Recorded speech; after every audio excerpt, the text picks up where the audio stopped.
Buenas noches, vamos a dar inicio a la sesión de la Academia de Medicina y voy a hacer la presentación de la doctora Elizabeth Odio Benito, que impartió lecciones en la Escuela del Trabajo Social y en la Facultad de Derecho de la Universidad de Costa Rica.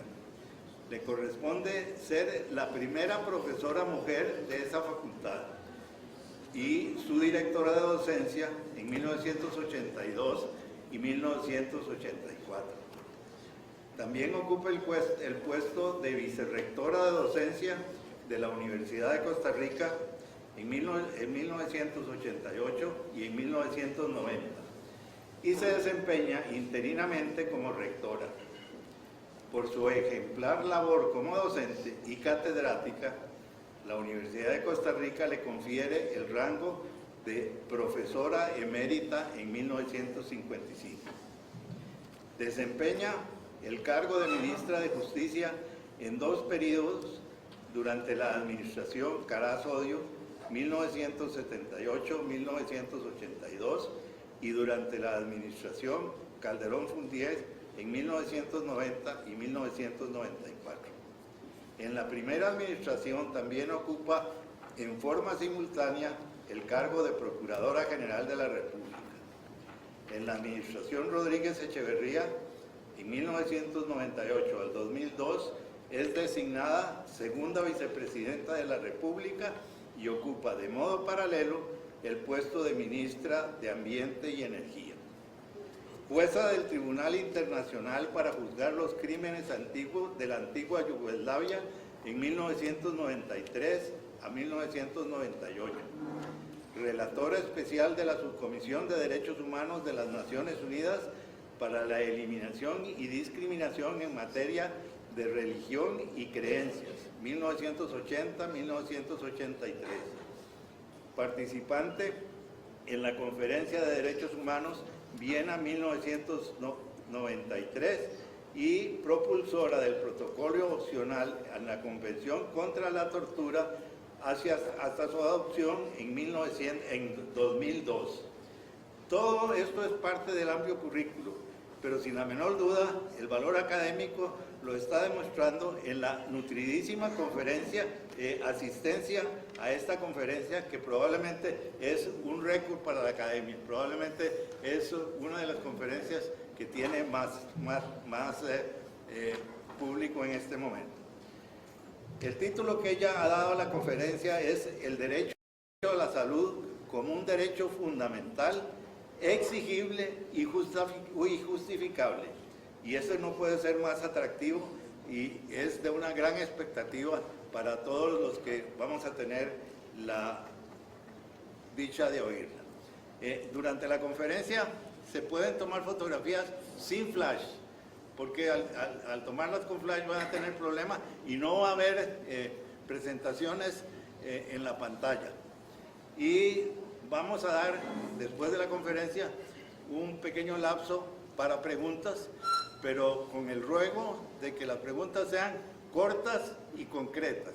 No queremos preguntas que sean una conferencia, sino preguntas cortas y concretas. De tal manera que los dejo con la doctora Elizabeth Odio, que además de todo lo que ha hecho, es una buena amiga mía. Muchas gracias, porque es que exactamente por ahí voy a empezar, por la parte que omitiste de mi currículum. Y es la amistad que nos une desde hace muchos años al doctor Arrea y a mí. Muchas gracias, Carlos, por tu generosa presentación y sobre todo a vos y a todos los miembros de la Academia de Ciencias Médicas que me invitaron a ser parte de un esfuerzo que yo encuentro muy importante en nuestros gremios profesionales, que es el de mantener activa la investigación, la curiosidad, la información, para no solo de los temas afines a la profesión de que se trate, sino también a los temas que de alguna u otra manera tienen una relación estrecha, en este caso el derecho. El derecho nacional y el derecho internacional. Aunque muchos de los aquí presentes conocen bien la teoría y la historia de los derechos humanos. Voy a permitirme hacer un breve recordatorio de qué son, en qué categorías se dividen para su estudio y qué características tienen, todo a partir de una brevísima historia. La humanidad, en su entero conjunto, mujeres y hombres de todas las edades y las etnias, padecieron, sin ir más lejos, en el siglo XX, de atroces sufrimientos debidos a las guerras y las hecatombes que caracterizaron ese convulso siglo. Desde 2 guerras mundiales, el holocausto del pueblo judío, las bombas atómicas sobre poblaciones civiles japonesas, hasta conflictos de menores dimensiones, pero igualmente perversos para sus víctimas, provocó que al concluir en 1945 la segunda de esas guerras mundiales, un grupo de naciones de la comunidad internacional expresaron su voluntad de vivir en paz. En 1945, en San Francisco de California, se firmó la carta que dio nacimiento a las Naciones Unidas. Costa Rica estuvo entre los países que mediante esa carta se comprometían a mantener la paz y la estabilidad del mundo, aplicando los instrumentos que evitarían las guerras y resolverían pacíficamente las controversias entre los estados. Ese diseño de un mundo nuevo descansaba también sobre el pilar de los derechos humanos, de los que debían gozar sin discriminaciones ni distinciones de ninguna clase todos los seres humanos. La ideología y la filosofía de los seres humanos es antigua, es muy anterior al siglo XX obviamente, pero es en el siglo XX y después de la Segunda Guerra Mundial en donde las ideas más importantes sobre esos derechos fundamentales de que gozamos todos los miembros de la especie humana se asientan definitivamente. En 1948, la Asamblea General de la joven Organización Mundial emitió una declaración fundamental, la Declaración Universal de los Derechos Humanos. En su artículo primero se declara y reafirma que todos los seres humanos nacemos libres e iguales en dignidad y derechos, e inmediatamente después, en el artículo segundo, se establece que todas y todos disfrutaremos de los mismos derechos y libertades que la Declaración contiene, sin discriminación de ninguna clase por motivo de raza, color, sexo, idioma, religión, opiniones políticas, origen nacional o económico, nacimiento o cualquier otro estatus. Estos derechos, garantías o libertades fundamentales de los que disfrutamos todas y todos los seres humanos por el mero hecho de existir, son individuales, civiles y políticos, como se clasificaron en un grupo por razones ideológicas y políticas internacionales, económicos, sociales y culturales en el otro grupo. Se caracterizan todos, los de un grupo y los de otro, por su condición jurídica de universales, intransferibles, irrenunciables, inalienables, imprescriptibles, incondicionales, inviolables, exigibles judicialmente, interdependientes, indivisibles y complementarios. No voy a extenderme en esto porque no es el motivo fundamental de nuestra charla, pero sí es muy importante que tengamos en cuenta que todos los derechos humanos, todos forman parte de un solo conjunto de facultades de los que disfrutamos todos y todas los seres humanos. En el ámbito del derecho internacional universal, los derechos contenidos en la Declaración de 1948 fueron desarrollados en los dos pactos de 1966, porque esa Declaración del 48 no era propiamente un documento, un instrumento jurídico internacional exigible. Entonces se trabajó, siguió trabajando para crear dos instrumentos internacionales que desarrollaran estos derechos que estaban contenidos en la Declaración Universal en instrumentos que le dieran a los estados la obligación de promoverlos y protegerlos y le dieran a las personas la posibilidad de reclamar cuando ello no fuera así.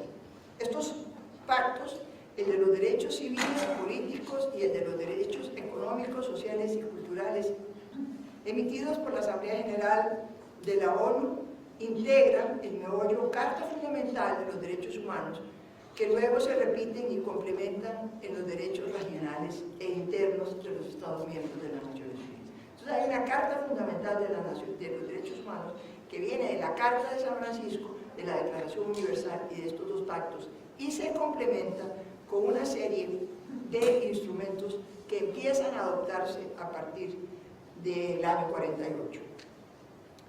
En la Declaración Universal, en el artículo 25, se recoge el derecho de todas las personas a disfrutar de condiciones de vida adecuadas para su salud y el bienestar propio y de su familia, lo cual incluye alimentación, vestido, vivienda y cuidados médicos y sociales. En el Pacto de los Derechos Económicos, Sociales y Culturales, en el artículo 12, los Estados partes reconocen el derecho de todas las personas a disfrutar de los más altos estándares de salud física y mental. Es decir, en ambos pactos, en ambos grupos de derechos humanos, se incluye el derecho humano a la salud. Para nuestros efectos esta noche, menciono brevemente que el derecho a la salud aparece incluido en otros relevantes instrumentos internacionales, tales como la Convención para la Eliminación de toda forma de discriminación contra la mujer, la Convención Internacional para la Eliminación de todas las formas de discriminación racial, la Convención Internacional de los Derechos de las Niñas y los Niños, la Convención Internacional sobre la Protección de los Trabajadores Migrantes y sus familias, entre muchos otros. Es incuestionable entonces que el derecho a la salud es un derecho humano fundamental, así reconocido en los más importantes instrumentos internacionales de derechos humanos. Por ello mismo, siempre ha sido materia de debate el que dentro del sistema interamericano de derechos humanos, que es el marco de protección de nuestros derechos fundamentales en este continente, no fue incluido el derecho a la salud con la misma claridad que lo encontramos en los instrumentos mundiales antes citados. Ni la Declaración Americana de Derechos y Deberes del Hombre, siguiendo la vieja terminología de Bogotá de 1948, ni la Convención Americana de Derechos Humanos, adoptada en San José en 1969, lo incluyen en el elenco de derechos que se nos reconocen. Apenas en el Protocolo de San Salvador de 1988, que complementa los derechos económicos, sociales y culturales de la Convención Americana del 69, vamos a encontrar un claro enunciado sobre el derecho a la salud en el artículo 10. Empero, lo deja por fuera el protocolo de la garantía de poder exigirlo en vía judicial que únicamente otorga este protocolo a los derechos a la educación y a la sindicalización. Es por ello que no debe entonces extrañarnos que en el capítulo de las garantías sociales de nuestra Constitución política, que fueron incluidas en la Constitución en 1943 y reafirmadas en la Constitución de 1948, no se incluya el derecho a la salud como un derecho autónomo. Vamos ahora a examinar con un poco más de detalle qué es para nuestra organización constitucional, legal e institucional y qué representa en la vida cotidiana de las y los habitantes de nuestro país el derecho a la salud y qué papel ha desempeñado la Sala Constitucional en el desarrollo y protección de este derecho. Pienso que estarán ustedes de acuerdo conmigo en que a estas alturas del desarrollo de nuestra democracia constitucional ningún análisis es posible si no se empieza por saber qué piensa y qué hace la Sala Constitucional de la Corte Suprema de Justicia, familiarmente conocida por todos nosotros como la Sala Cuarta. Pues bien, es notable, y esto lo aprendí cuando gracias a la invitación que me hicieron me puse a estudiar este tema en la jurisprudencia de la Sala Cuarta. Es notable que casi nomás empezando a funcionar, la Sala se estableció en 1989, la Sala Constitucional Constitucional afirmó con rotundidad que el derecho a la salud es un derecho irrenunciable. En esta sentencia, que es de 1990, la Sala no dio mayores explicaciones sobre este derecho a la salud ni sobre si lo consideraba como un derecho fundamental. Aparentemente dio por sentado que sí lo era y partió de ahí. Con el correr de los años, la Sala Cuarta ha afinado el derecho a la salud como un derecho constitucional que deriva del derecho a la vida, el contenido del artículo 21 de la Constitución, y del derecho a un ambiente saludable y ecológicamente equilibrado, en el artículo 50, y le ha otorgado a su protección la más alta prioridad al considerarlo materia de la garantía reservada a los derechos exigibles por medio de los recursos de amparo. Todos los días, casi, la Sala Constitucional conoce y resuelve amparos donde las personas invocan una vulneración a su derecho a la salud. En breve veremos algunos ejemplos tomados de las sentencias más recientes, pero de previo veamos qué ha elaborado la Sala como concepto de derecho a la salud, dado que en la Constitución no aparece, como dijimos, como un derecho independiente. Creo que para ahorrarse discusiones, la Sala dejó atrás el superado concepto de considerar que salud es la ausencia de enfermedad, para adoptar la definición de la Organización Mundial de la Salud, la OMS, que desde 1946 define la salud como un estado de completo bienestar físico, mental y social. Para la OMS, el Estado tiene el deber de promover el grado máximo del goce de la salud sin discriminación de ninguna naturaleza. Dentro de este orden de ideas, el derecho a la salud no debe entenderse únicamente como un derecho a gozar de buena salud, a estar sano. Es la obligación de gobiernos e instituciones de establecer políticas y planes de acción, acciones concretas para permitir el acceso a los servicios básicos de la atención médica en el plazo más breve posible. En otras palabras, políticas y acciones de promoción, prevención y curación integran el derecho de las personas a la salud. Estas políticas, para ser fieles al principio de no discriminación, tendrían que integrar una clara perspectiva de género y una consideración muy alta a las discapacidades. No siempre es así. Pero es así como en sentencia, la sentencia 3683, para mí una de las más importantes, del 2011, la Sala dio un paso más adelante al declarar que el derecho a la salud no solo es derivado del derecho a la vida y a un ambiente ecológicamente equilibrado, sino que es un derecho autónomo y con su propio contenido esencial. Este es un progreso de la jurisprudencia de la Sala, yendo más allá de la pura letra de la Constitución. Deben entonces el Estado y sus instituciones asegurar la plena efectividad de ese derecho a través de una serie de acciones positivas y del ejercicio de las potestades de regulación, fiscalización y de policía sanitaria.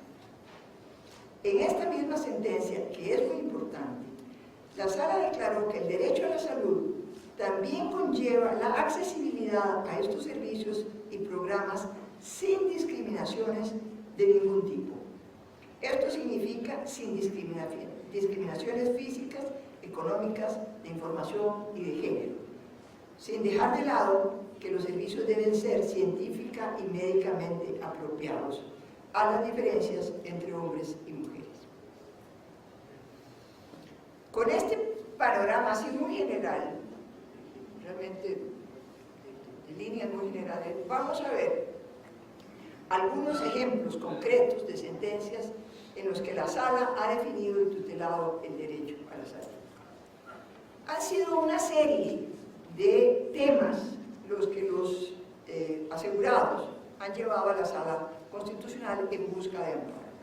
Uno de ellos, muy importante, muy recurrente, son las listas de espera, las famosas listas de espera. Hay una sentencia que a mí me llamó mucho la atención, una sentencia bastante reciente, del año 2013, la sentencia 4621, en que la Sala le dice la Caja Costarricense de Seguro Social, porque el amparo fue contra la Caja. Es por esta razón que bajo la directriz interpretativa y constitucional de lograr la máxima funcionalidad del sistema democrático, vean cómo refiere la Sala el derecho a la salud al corazón mismo de la democracia. Esta Sala considera oportuno y necesario generar una directiva constitucional para que en materia de salud se proceda de manera paulatina, pero seria y decidida, a erradicar las listas de espera irrazonables que actualmente exhibe el sistema de seguridad social costarricense. Y aquí vienen las órdenes concretas. Para ello, deberá la Caja Costarricense de Seguro Social, como entidad rectora en el ámbito de la prestación de los servicios de salud, abocarse de forma inmediata, a partir de la notificación de esta sentencia, a realizar los estudios técnicos pertinentes que le permitan elaborar un plan remedial dentro de los 12 meses siguientes a la notificación de esta sentencia, que permita reducir las listas de espera que actualmente se encuentran, estamos hablando del 2013, en cada una de las especialidades de los diferentes centros de prestación de servicios sanitarios del país. En dicho plan, además, deben definirse los plazos de espera razonables por patología o grupos relacionados de diagnóstico, de acuerdo con la sintomatología, el nivel de urgencia y las condiciones del paciente, así como los criterios objetivos para precisar la inclusión y ubicación de un paciente en la lista de espera. Asimismo, se deberá fijar un cronograma de avance y las medidas administrativas o técnicas para cumplir con las metas del plan. Lo anterior para que, una vez aprobado el plan, dentro de esos 12 meses, en el plazo máximo de 12 meses siguientes a la aprobación del mismo, las listas de espera que existan contemplen plazos de espera razonables de acuerdo a la especialidad médica y el diagnóstico que corresponda. Todo lo anterior sin perjuicio de las decisiones y medidas que pueda adoptar la Sala en el conocimiento de casos concretos para garantizar la debida prestación de los servicios de salud. Es todo un programa de trabajo, el que en el año 2013 la Sala Constitucional le fija a la Caja del Seguro Social.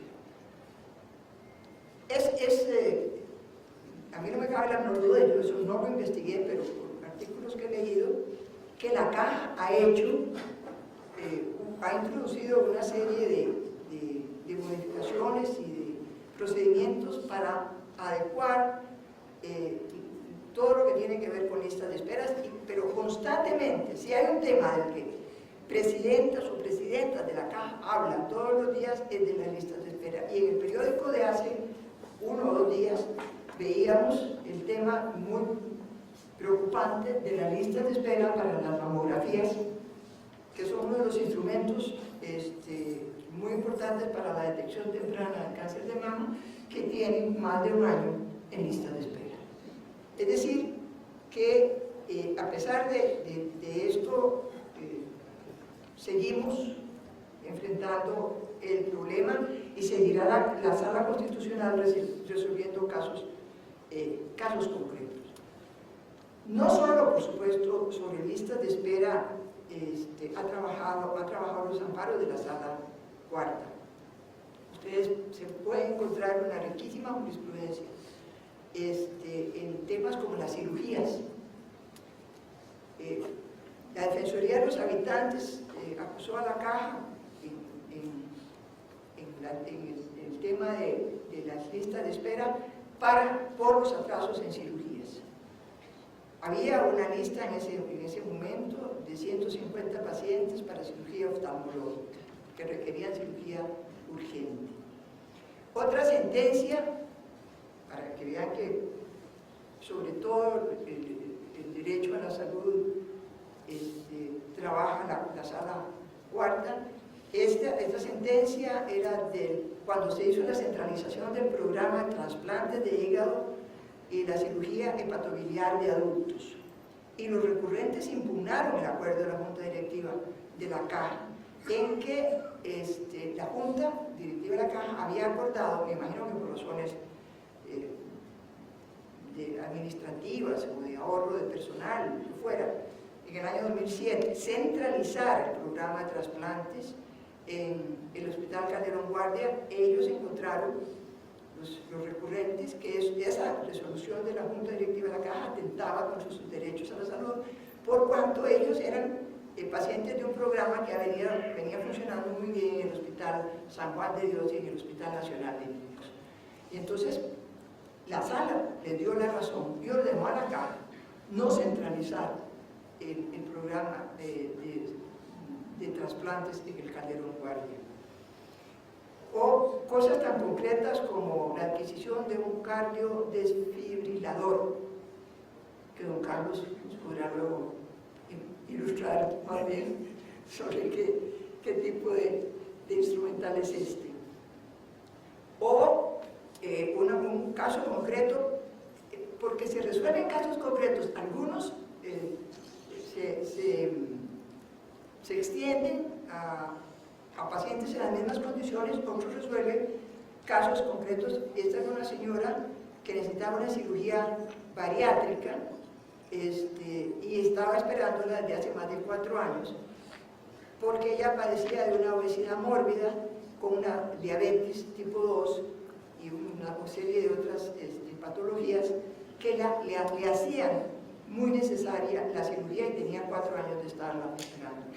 Hay cantidad de decisiones sobre medicamentos. Este caso fue una paciente de cáncer de mama que recibió en el San Juan de Dios quimioterapia, luego le intervinieron y ella alega que el tratamiento que había que aplicarle era la bomba de cobalto y en el hospital no se lo aplicaban, se fue a la sala. En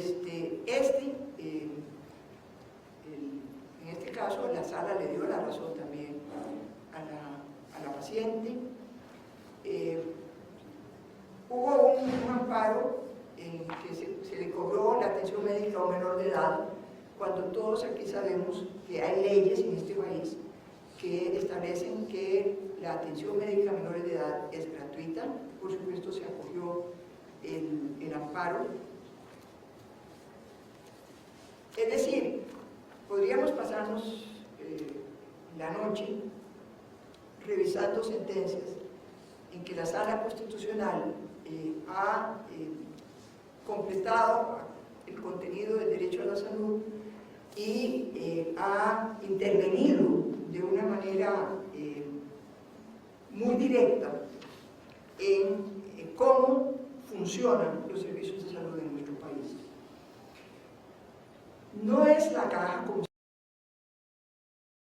sabemos, ustedes lo saben muy bien, el único organismo que tiene a su cargo resguardar, proteger, asegurar el derecho a la salud. Existe en la legislación ordinaria, en las leyes, no en la Constitución ni en el accionar de la Sala Cuarta, leyes muy importantes como la Ley General de Salud, que es una de las leyes más importantes que existen en el instrumental de leyes que tenemos, en el cual, en esta Ley General de Salud, se le da al Ministerio de Salud la rectoría de las políticas nacionales, la planificación y coordinación, y la rectoría del sector salud que integran el Ministerio, la Caja, el INCIENSA, el INCODER. Hay una serie de instituciones que integran el sector salud, de los cuales el Ministerio es el rector, todas las cuales forman parte del régimen de seguridad social que disfrutamos en este país. Tenemos el Código de la Niñez, las leyes que amparan a la población migrante, los pacientes con SIDA, la Ley General sobre los pacientes con SIDA. Todo este instrumental jurídico ha ido siendo adoptado, mejorado, modernizado para garantizarnos el derecho humano a la salud. Pero aquí no termina el instrumental, que protege nuestro derecho a la salud. Porque además del ámbito nacional, cuando el ámbito nacional se agota, por las razones que sean, las y los costarricenses tenemos derecho a recurrir al sistema interamericano de derechos humanos. En el continente americano tenemos un sistema de protección en el sistema interamericano de derechos humanos que tiene dos órganos principales: la Comisión Interamericana y la Corte Interamericana de Derechos Humanos. La Comisión se ocupa básicamente de promover los derechos humanos y está facultada para tramitar casos sobre violaciones de derechos humanos. Es muy importante la competencia que tiene la Comisión para adoptar medidas cautelares para enfrentar situaciones graves y urgentes. Les recuerdo que acudimos al sistema interamericano cuando hemos agotado los recursos internos. Y entonces vamos a la Comisión a pedir medidas cautelares cuando nos encontramos en una situación grave y urgente. Y la Comisión es competente para adoptarlas. La Corte Interamericana, que es el otro órgano, resuelve casos que le presenta la Comisión y también puede adoptar medidas provisionales. Ambos órganos han utilizado sus competencias para desarrollar estándares sobre el alcance del derecho a la salud y proteger ese derecho en casos contenciosos. Para terminar esta conversación, porque Stephanie me dijo son 40 minutos, oye, no vaya a pasarse, porque tenemos que dar espacio para que la gente pregunte. Es que me estoy ajustando, creo que me va a pasar un poquito, pero no mucho. Voy a referirme a dos casos, uno de la Comisión y otro de la Corte, que son muy importantes. Van a ver ustedes por qué. En el caso de la Comisión se trata de un caso en que la Comisión y luego la Corte actuaron para salvarle la vida a una joven mujer y que ilustra acerca de la importancia del trabajo que ambos órganos realizan en el campo de la protección de los derechos fundamentales. Y luego, finalmente, una sentencia muy importante dictada por la Corte para proteger derechos fundamentales que en Costa Rica, a pesar de la sala, y precisamente por culpa de la sala, siguen sin protegerse. El primer caso, muy resumido, es el siguiente. El 27 de mayo del 2013, la Comisión Interamericana sometió a la Corte una solicitud urgente de medidas provisionales que la Corte debía requerir de El Salvador para proteger la vida, la integridad personal y la salud X ante el urgente e inminente riesgo de daño irreparable derivado de la omisión en realizar el tratamiento indicado por el Comité Médico del Hospital Nacional Especializado de Maternidad. Los hechos básicos eran que la paciente de 22 años sufría de lupus eritematoso discoide agravado con nefritis lúpica.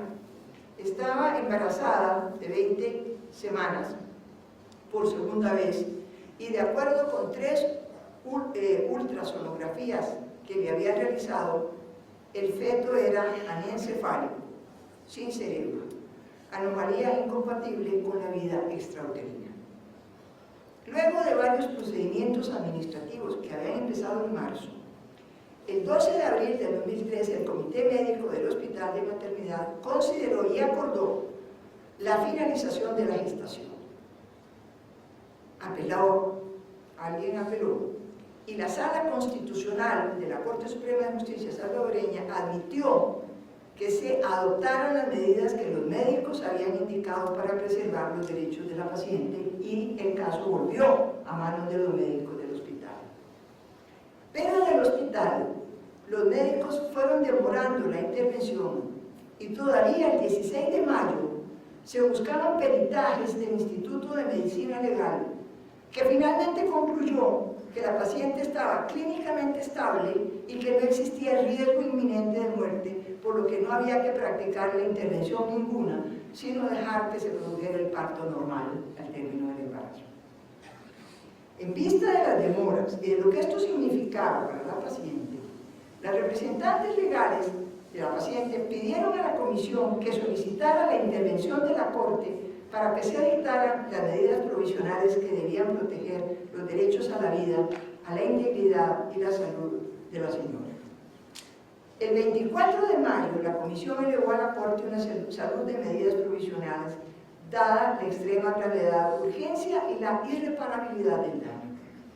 En su escrito, la comisión fue clara en el sentido de que las autoridades de El Salvador, los médicos, no practicaban el procedimiento establecido, dada la penalización absoluta del aborto que existe en el país. Si los médicos, a pesar de que habían recomendado practicar el aborto y de que estaban autorizados por la Sala Constitucional de su país, no practicaban el aborto y lo fueron demorando hasta que los forenses dijeron que ya la paciente estaba estable y que mejor era esperar el término del embarazo. Y todo esto era por el temor de los médicos a ser penalizados si practicaban el aborto. La comisión por eso le pedía a la Corte que hiciera explícito que el cumplimiento de las medidas provisionales no iba a comportar responsabilidad penal para los médicos. En su decisión, la Corte reiteró que en el derecho internacional de los derechos humanos, las medidas provisionales tienen un carácter no solo cautelar, sino fundamentalmente tutelar, por cuanto protegen derechos humanos en la medida en que buscan evitar daños irreparables a las personas. En una decisión muy bien fundamentada, la Corte dispuso que el Estado debía adoptar y garantizar de manera urgente todas las medidas necesarias y efectivas para que el personal médico tratante pudiera practicar sin interferencia las medidas médicas que consideraran oportunas y convenientes para asegurar la debida protección de los derechos a la vida, la integridad personal y a la salud de la paciente. Finalmente, la señora fue operada y su vida protegida. No conozco lo que ocurrió posteriormente a la víctima de estos hechos, pero confiemos en que todo haya salido bien en la vida y la salud de esta joven mujer, cuyos sufrimientos innecesarios e injustificados que tuvo que padecer por ser mujer, al menos sirvieran para que el sistema interamericano demostrara que puede funcionar. En el área de los derechos sexuales y reproductivos, en los que la gran mayoría de las violaciones las sufren las mujeres, se han producido informes temáticos y sentencias muy importantes. Ello a pesar de que sigue siendo un obstáculo jurídico grave el que el derecho a la salud no figure en la Convención Americana de Derechos Humanos del 69 como un derecho independiente, y para las respectivas elaboraciones legales haya que apoyarse en otros derechos civiles y políticos. Pero se ha avanzado. Veamos si no lo que ocurrió en el caso que conocemos como Artavia Murillo y otros versus Costa Rica, o más popularmente el caso de la fecundación in vitro. En el año 2000, nuestra Sala Cuarta, tan progresista, según hemos visto en otros casos, emitió una decisión en la que prohibió de modo general y terminante practicar la fecundación in vitro en Costa Rica. Según nuestra Sala Constitucional, la fecundación in vitro afecta el derecho a la vida, por cuanto el procedimiento médico genera pérdida de embriones. Ello, en opinión de la Sala Cuarta, violenta la protección absoluta del derecho a la vida que contienen tanto la Convención Americana como la Constitución costarricense.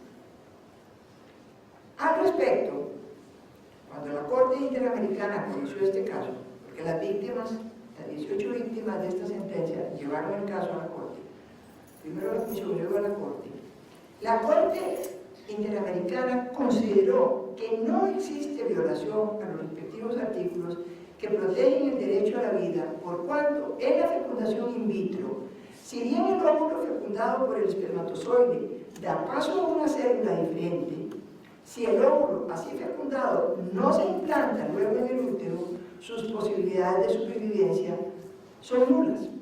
Por ello, la concepción debe entenderse desde el momento en que el óvulo fecundado se implanta en el útero, momento que no puede ser comprendido como un proceso excluyente del cuerpo de la mujer. Es decir, que un óvulo fecundado por un espermatozoide en un tubito de laboratorio no es un útero de mujer y no podemos hablar de concepción. Para la Corte Interamericana, por tanto, antes de la concepción, de la implantación, no procede aplicar el artículo 4 de la Convención, que es el del derecho a la vida. Además, y esto en mi opinión es muy significativo, la Corte Interamericana señaló que el embrión no puede ser entendido como persona e indicó que el derecho a la vida no es absoluto y que existe una protección gradual e incremental de la vida prenatal según su desarrollo. Otros aspectos muy importantes de las limitaciones que la Sala Cuarta impuso a los derechos de las víctimas a procrear una familia, incluidos los derechos de las personas con discapacidad y los prejuicios que recaen sobre el cuerpo de las mujeres, fueron examinados con gran detenimiento en la sentencia de la Corte Interamericana. La Corte concluyó que la decisión de la Sala Cuarta implicó una arbitraria y excesiva intervención en los derechos de las víctimas que generó un impacto discriminatorio de dicha decisión. En resumen, la Corte Interamericana determinó que el Estado costarricense es responsable internacionalmente por garantizar el derecho a la vida privada y familiar y el derecho a la integridad personal en relación con la autonomía personal, la salud sexual, el derecho a gozar de los beneficios del progreso científico y tecnológico y el principio de no discriminación en perjuicio de las 18 víctimas del caso. Todos estos fueron los derechos que la Corte Interamericana entendió violados por la Sala Constitucional nuestra en el caso de estas 18 víctimas del caso. Sin embargo, todavía hoy, en este momento que estamos aquí conversando, el Estado costarricense, esta sentencia es del 2012, no ha cumplido con las obligaciones que le impuso la Corte Interamericana el 28 de noviembre del 2012. Y esto es realmente muy penoso.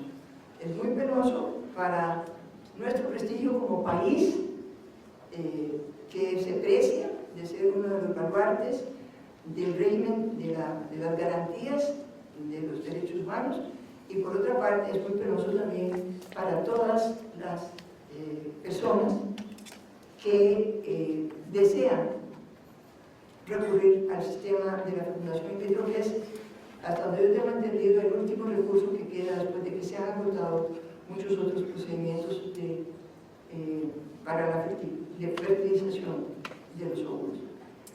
Y solamente en este momento las personas o las parejas con recursos económicos pueden ir a hacerse el tratamiento de fecundación in vitro en los países, en algunos de los países vecinos.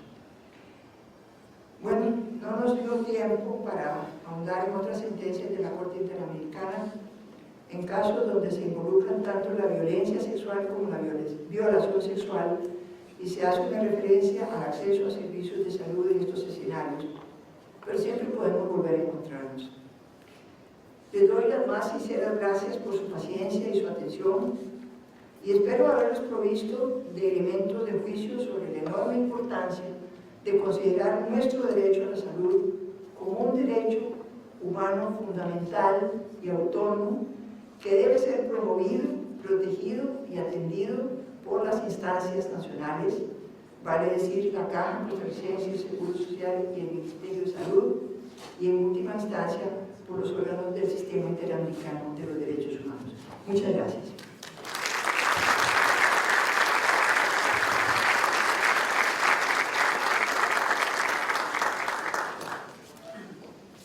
Muchas gracias por esta excelente y valiente conferencia. Y abrimos el espacio de preguntas con la recomendación que les hice al principio, cortas y concretas. Doctor Mainieri.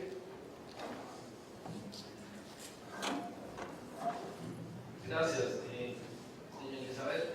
Por supuesto que estamos totalmente de acuerdo en que las personas tienen derecho a recibir los servicios de salud oportunamente. En relación con la Sala Constitucional, yo tengo un conflicto que le agradecería mucho me ayudara a resolverlo. Cuando llegan los recursos de amparo, todos los días a los hospital, el recurso va contra el director y el jefe de servicio.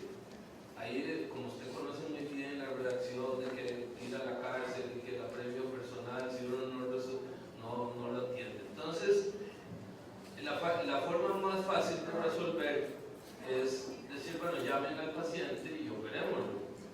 Pero a uno le queda un conflicto moral y también de justicia. Y el conflicto moral es mi problema, yo lo resuelvo, siento desprecio de la forma en que lo resuelvo, llamen al paciente, lo operamos y ya se acabó el problema. Pero yo sé que para llamar a ese paciente lo que estoy haciendo es echando para atrás a todos los que están esperando. Entonces, la pregunta específica es, ¿cómo se puede justificar la injusticia en la que uno incurre al colar a una persona que tal vez es el último de la lista, que tiene posiblemente la misma urgencia y la misma importancia a su padecimiento que el que no pone el recurso y está esperando? Hay un problema de justicia e injusticia en función de la justicia. ¿Cómo se resuelve eso? Doctor, me decía el doctor Arrea, antes de que empezáramos esta conversación, algo muy importante y creo que es muy interesante, y creo que es un mecanismo que los médicos han encontrado, que me parece muy importante, de resolver, si no la totalidad de esos problemas, por lo menos una parte de ellos, y es la explicación a la sala cuarta de que hay o puede haber otros pacientes que necesiten más urgentemente la operación. Y la sala lo ha entendido y ha reubicado la lista de manera que se operen primero los que tienen una mayor urgencia de hacerlo. Entonces creo que la forma más razonable, porque obviamente hay que atender a los hechos de cada caso, no es posible que simplemente se altere una lista completa por un recurso de amparo si no hay realmente elementos que hagan que la sala entienda que eso es lo que debe proceder. Por ejemplo, la señora que tenía 4 años de estar esperando por una operación de su estómago y que se le deterioraba su salud cada vez más, ahí hay una razón para que la sala diga, operen a esta señora. Pero yo creo que cuando a la sala se le explica que puede haber otros casos más urgentes, la sala, según me decía don Carlos, adecua las listas. Así es, don Carlos. Sí, es lo que ha sucedido en el Hospital Nacional de Niños con el problema de la cirugía cardiovascular. Cuando vino el doctor Da Cruz, se integró el grupo, todo el equipo que trabajaba en eso, y se catalogaron los pacientes de acuerdo a protocolos y a factores de riesgo. Y entonces, cuando la sala volvió a decir, tienen que operar a este niño la semana entrante, entonces le contestó, no se puede operar a este niño esta semana porque hay 4 niños que tienen un factor de riesgo muchísimo más alto y se pueden morir si no se operan. Y parece que eso ha dado resultado y ha parado las decisiones de la sala cuarta. Eso fue lo que comentamos. Y me decía la doctora Rea, con todos sus años de experiencia, que es muy importante, en vista de todo este panorama, que se elaboren protocolos que sirvan para que los médicos puedan tomar las decisiones y explicarle a la sala las decisiones que se toman para que no vayan a recaer sobre el director, el jefe médico y el jefe de servicio las sanciones legales.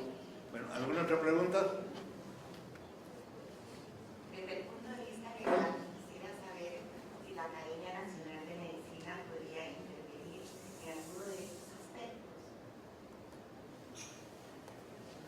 Desde el punto de vista legal, ¿en qué sentido? Es decir, yo creo que la academia puede hacer un gran trabajo en la elaboración de estos protocolos, que se sigan en los hospitales y que sigan los médicos.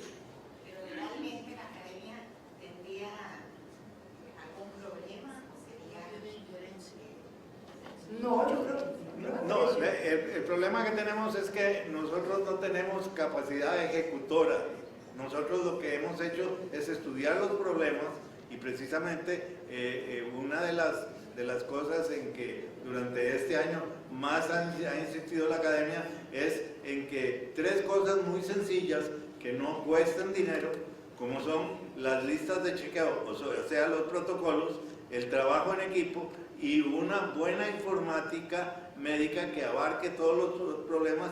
Esas 3 cosas que el doctor Pronovost, que es el jefe de cuidados intensivos del hospital de Johns Hopkins, las puso en práctica y fue declarado en el 2008 por la revista Time el personaje del año, porque según en la revista Time había salvado esas 3 cosas que no valen dinero, más vidas que todos los descubrimientos nuevos de los últimos 20 años de la medicina. ¿Otra pregunta?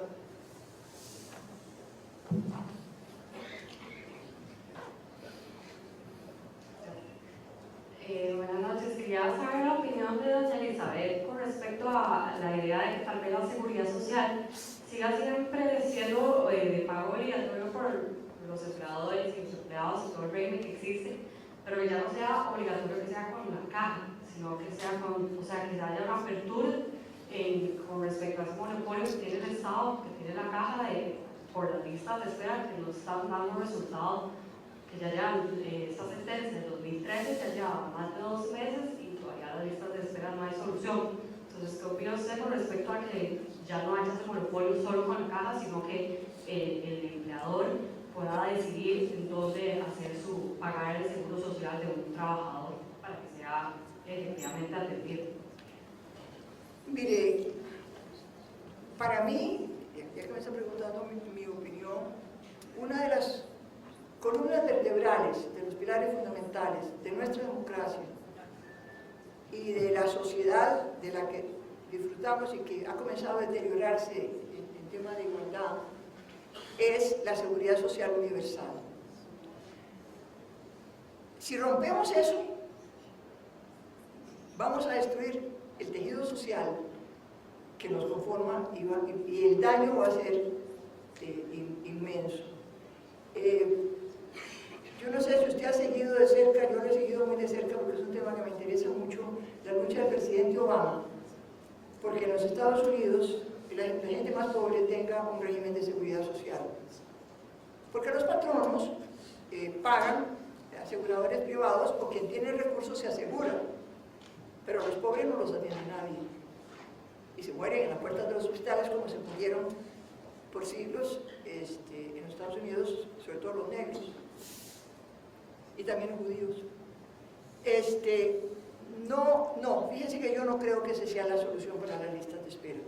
Yo creo que la solución para las listas de espera anda un poco en la línea de lo que decía el doctor Arrea, y creo que institucionalmente podemos hacer muchas cosas que tienen que ver con darle a la caja los recursos humanos y financieros que necesita sin crear y sin que se ahogue en esa burocracia administrativa en que se ha ahogado. Y yo creo que hay que volver a los cimientos mismos de lo que fue el régimen de seguridad social y que tan buenos resultados nos ha dado. Tenemos que seguir asegurados todos en la calle. Muy bien. ¿Alguna otra pregunta?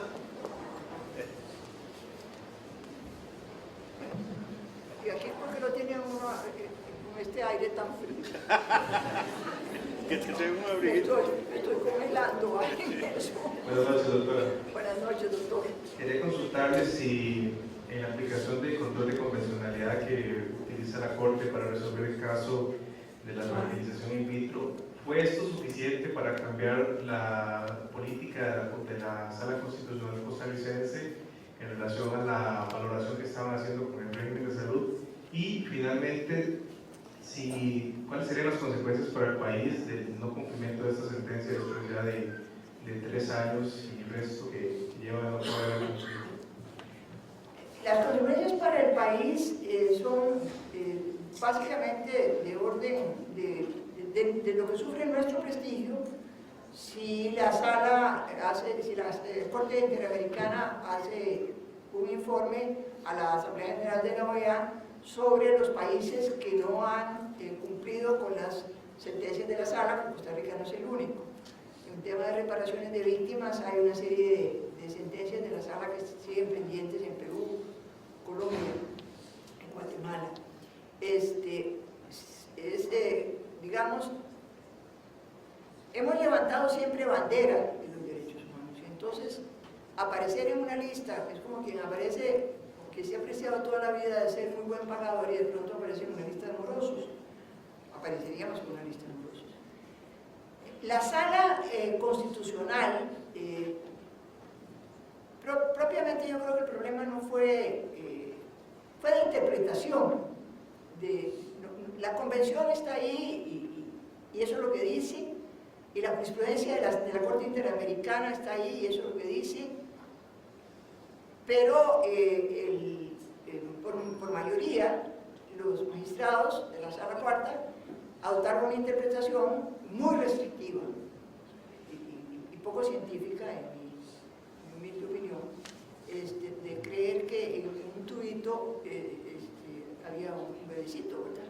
Entonces, que eso era un abortito, y ahí se fregó todo. ¿Qué más? ¿Alguna otra pregunta? ¿Usted? Sí. Sí. Buenas, aquí. Allá. Bueno. Gracias.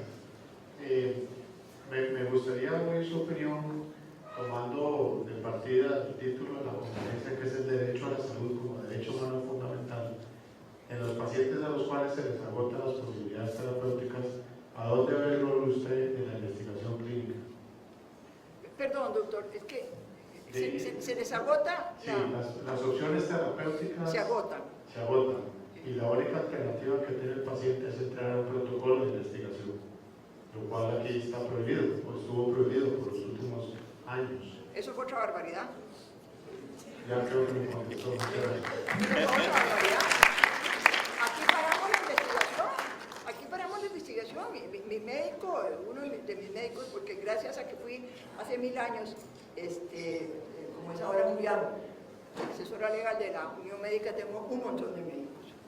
Uno de ellos, muy querido, hacía mucha investigación en temas hepáticos y tuvo que pararla. Pero por Dios. Y lo que hemos retrocedido y lo que hemos perdido en materia de investigación es increíble. Aquí de pronto surge cada genio que uno dice, bueno, esa teoría de que no se puede vivir sin cerebro no es completamente cierta, ¿verdad?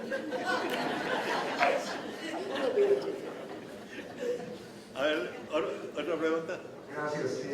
Creo que es un poco siguiendo la línea que los compañeros han expuesto. O sea, hemos hablado varias veces de buenos fallos que la Sala ha hecho en favor de los pacientes y otros fallos que uno se queda, ¿y ahora quién podrá defenderlos? O sea, si se supone que la Sala es esa instancia última de no recurre para sus derechos fundamentales, pero cuando crea estos vacíos, prohibir la investigación, de restringir una técnica completamente prohibida, en vez de exigir una reglamentación científica ordenada, que era lo que uno había esperado en el año 2000 por la Constitución Vitro, o interpretaciones que el Ministerio de Salud nos han hecho de la ley 7600, por ejemplo, que por un lado dicen apliquen la ley 7600 y por otro la sentencia no la apliquen.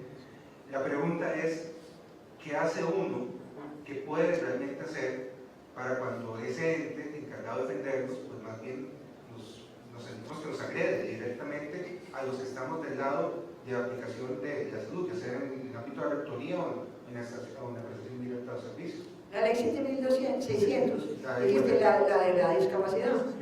Sí, que es una ley que hay que aplicar, ¿verdad? Es obligatorio para todas las instituciones y para todos los privados. En una sentencia hace unos años, la Sala dijo que el Ministerio de Salud no tenía competencia para aplicar, y luego otra vez dijo que sí, pero solo un parte, Bueno, pequeño. Ahí lo único que queda es que los pacientes víctimas de esos despropósitos, agotados los recursos internos, que la Sala Constitucional, vayan al ámbito interamericano. y planteen el caso ante la comisión y luego ante la Corte. El problema es cuando es la administración, cuando somos los que estamos, los funcionarios. No, ya sea el Ministerio de Salud. tienen que hacerlo las víctimas. Sí, los que pueden ir a pedir esto, entonces es cuestión de que el ministerio reúna a las víctimas y los asesores los mande a pelear el asunto a la Corte, a la comisión y a la Corte. Doctora. Sí,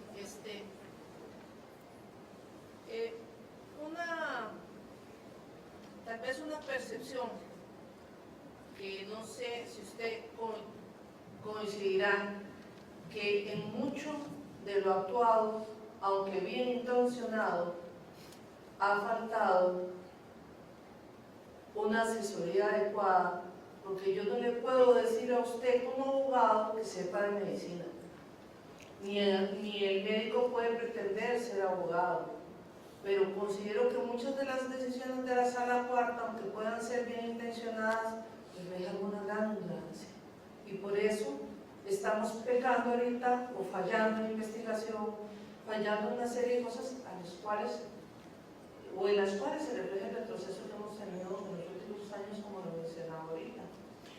Yo le diría, doctora, que por mi propia experiencia como jueza, un juez no sabe de todo, ni puede saber de todo, ni debe saber de todo, pero tiene que asesorarse, tiene que estudiar. Y yo coincido con usted en que muchas veces, cuando uno lee ciertas sentencias, uno dice, ¿y estos de dónde salieron? Sí, ¿por qué no se asesoraron? ¿Por qué no preguntaron? ¿Por qué? Incluso cosas tan sencillas como una conversación, como decía el doctor Arrea, uno va y conversa con los científicos que pueden asesorar en esto, para tomar las mejores decisiones, sin lugar a dudas. Yo coincido con usted. Bueno, vamos a dar la última pregunta, porque en realidad lo demás sería una grosería con una conferencista tan brillante y sobre todo tan valiente, que ha presentado las cosas aquí tal y como son y como ella piensa que deben ser, y que ha sido una maravilla para nosotros. La última pregunta. Buenas noches a todos. Doctora, muy amable, gracias por estar acá con nosotros. Mi pregunta es la siguiente: tenemos ya la sentencia de la Corte Interamericana donde evidencia que se ha violentado el derecho a estas 18 personas a la fertilización in vitro.